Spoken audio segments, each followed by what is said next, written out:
আজকে শেয়ার করছি পেঁয়াজ পরোটা তৈরির রেসিপি। খুব সহজভাবে পেঁয়াজের পুর ভরা পরোটা, যা খেতে কিন্তু ভীষণ টেস্টি হয়। পরোটা ভীষণ নরম হবে আর পুর ভরলে ফেটে বা ভেঙে যাওয়ার কোনো সম্ভাবনা থাকবে না।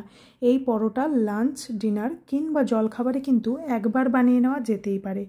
তো সবার প্রথমেই কোনো পুর ভরা পরোটার জন্য পরোটার ডোটা নরমভাবে লাগালে কিন্তু ফেটে যাওয়ার সম্ভাবনাটা থাকে না।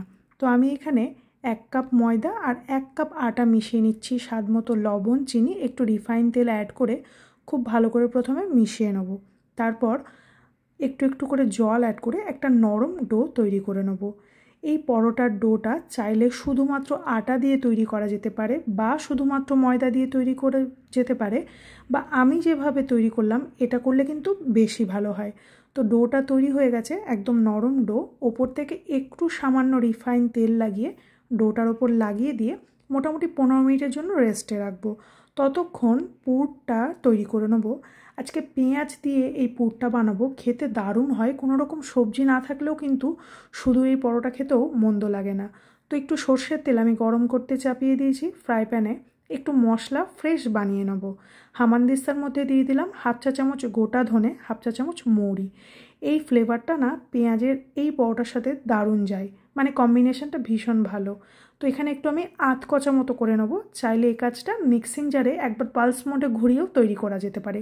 একবারে কিন্তু ফাইন পাউডার করার দরকার নেই, এরকম ভাঙা ভাঙা থাকলেই কিন্তু বেশি ভালো লাগে।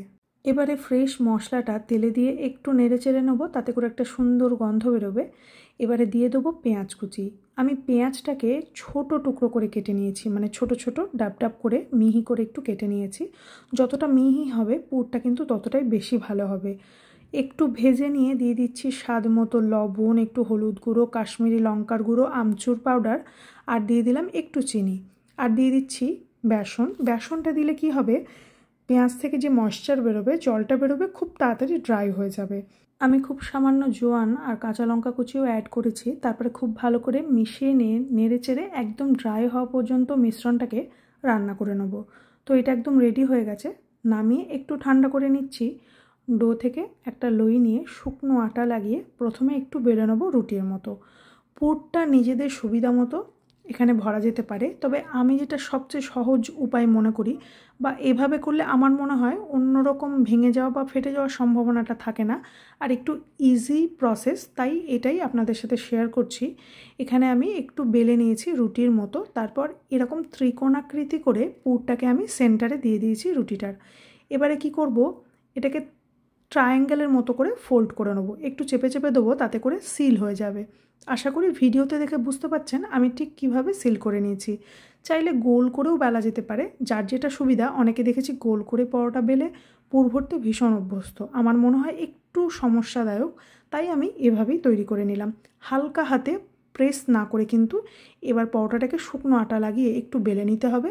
চাপ দিলে পুরটা বেরিয়ে যাওয়ার সম্ভাবনা থাকে, তাই খুব হালকা হাতে একটু প্রেস করে বেলে নিলেই কিন্তু পরোটাটা রেডি।